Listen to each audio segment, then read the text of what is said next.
السلام عليكم ورحمة الله تعالى وبركاته. مرحبا بكم معايا في فيديو جديد على قناتكم باتيس نور. كنتمنى ان هذا الفيديو يلقاكم باحسن حال والاحوال، وكنحب قبل ما نبدا الفيديو ديالي كنحب نرحب بالاعضاء الجدد اللي انضموا للقناه. كنقول لكم مرحبا بكم، الف مرحبا، وكذلك الاعضاء القدامى والاصدقاء والاخوات اللي مسانديني كنقول لكم شكرا لكم بزاف والله يخطيكم عليا. الفيديو ديال اليوم غادي يكون عبارة على ميني كيك بالسيترون بالحامض. لعشاق الليمون هذا الفيديو هذا غادي يعجبكم بزاف. كنتمنى انكم تتابعوا معايا للاخير، غادي يكونوا ملاحظات وكذلك اقتراحات وكذلك كل الاسرار باش ينجح معكم ويكون طوب. كنتمنى انه تجربوه وان شاء الله ينال اعجابكم. على بركة الله غادي نبداو بالمقادير ديال الكيك ديالنا. لهذا الكيك غادي نحتاجو لبيضة كاملة، وغادي نحتاجو لبياض بيضة، عندنا 70 غرام ديال السكر سنيدة، عندنا نص كأس ديال الزيت، 25 غرام ديال بودرة اللوز، عندنا خمارة وحدة، وعندنا نص كاس ديال الحامض، وعندنا روح الحامض وراس معلقة ديال قشور حامضة، و80 غرام ديال الدقيق. غادي نبداو على بركة الله. كيف ما كتشوفوا كناخذوا البيضة الكاملة كنطربوها بالطراب.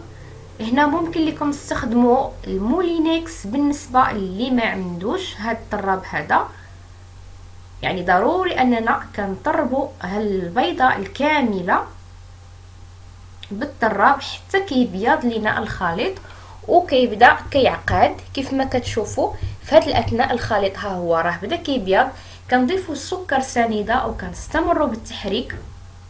والان غادي نضيف باقي المكونات اللي هي الزيت وبودره اللوز ونص كاس ديال الحامض والقشور ديال الحامضه كلها، وكذلك نكهه الحامض اللي هو الليمون. كيف ما كتشوفوا معايا كيبقى عندي الدقيق والخماره هما اللي كنضيفهم كمرحله ما قبل الاخيره.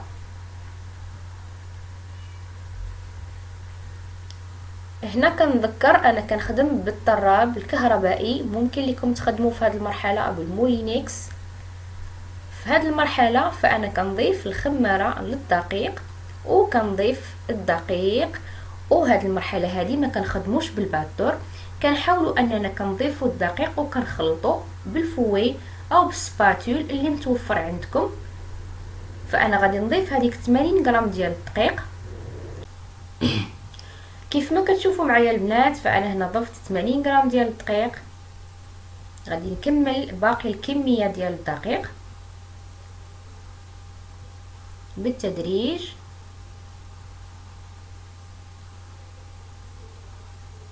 ضروري اننا ما نكثروش من الدقيق، يعني باش الخليط ديالنا كيجي، يعني الخليط ديال الكيك كيجي مهوي، ما كيجيش الكيك ديالنا مدقص، كيجي خفيف.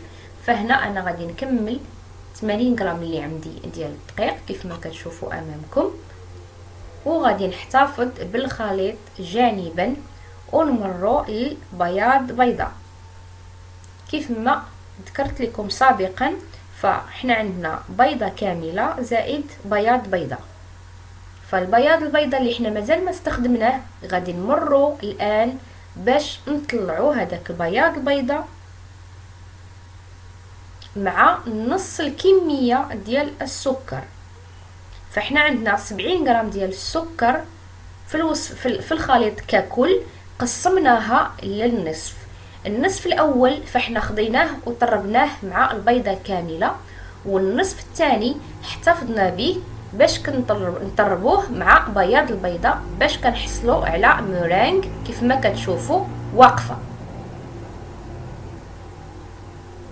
الان غادي نرجع للخليط الاول وغادي نبدا كنضيف بياض البيض كيف ما كتشوفوا، وانا كنحرك من الاسفل باش ما ينزلش لينا لاباغاي ديالنا وباش يبقى بياض البيض متماسك كيف ما كتشوفوا امامكم. فانا كنخلط بشكل دائري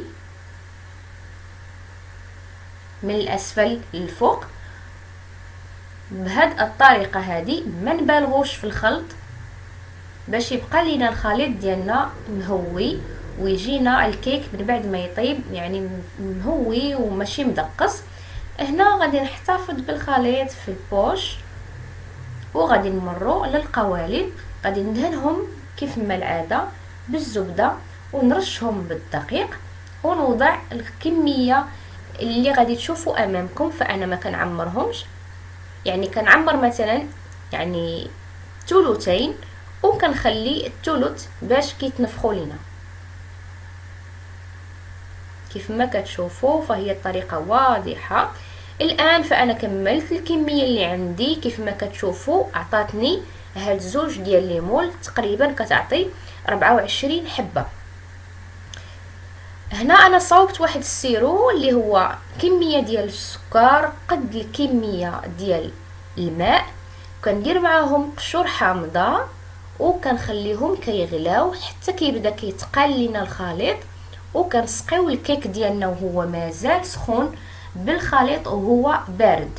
وإلا كان الكيك بارد فاحنا كنسقيو بالخليط يكون سخون، يعني ديما كنديروا العكس. كيف ما كتشوفوا امامكم فانا كنسقيهم وكنخليهم كيبردوا تماما. الان غادي نمروا نحضروا الكريمه اللي غادي نزينوا بها هاد لي ميني كيك، اللي هي غادي تكون مزيج ما بين لا كريم والسيترون اللي انا سبق وحضرتها معكم في فيديو سابق، غادي تلقاوها. غادي نخلي لكم الرابط ديالها في صندوق الوصف.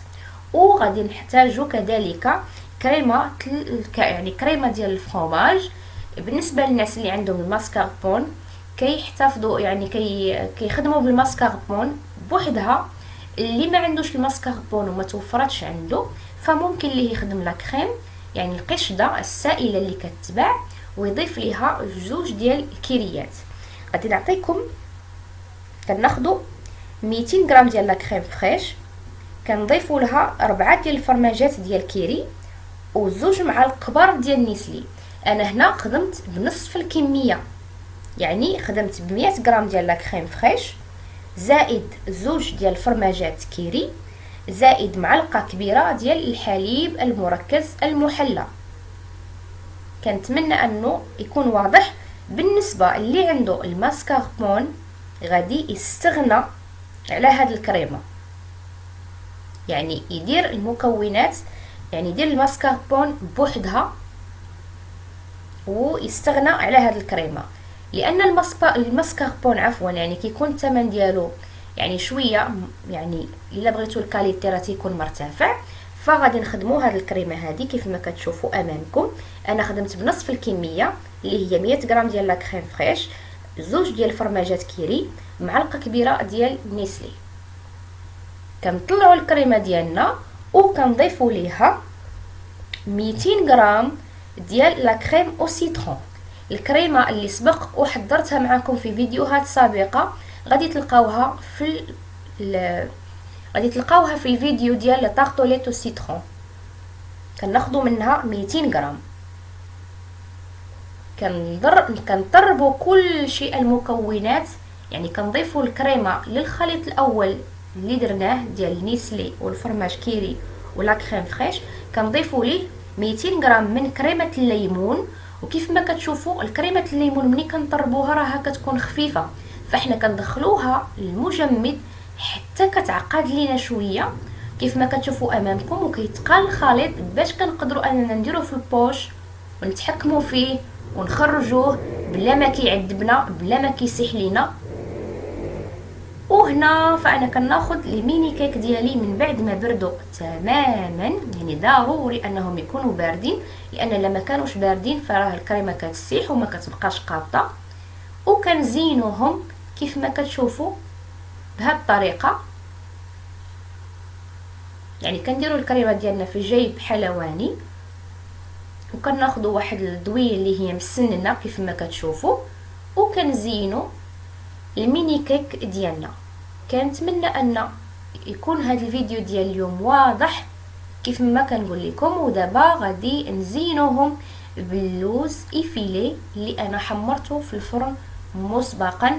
كما ممكن لكم تزينوهم بالبافو، ممكن لكم تزينوهم باللوز مهرمش، يعني لكم الاختيار في التزيين. كنتمنى ان الفيديو ديال اليوم يكون واضح امامكم، ومرحبا باي سؤال وباي استفسار، انا رهن الاشاره.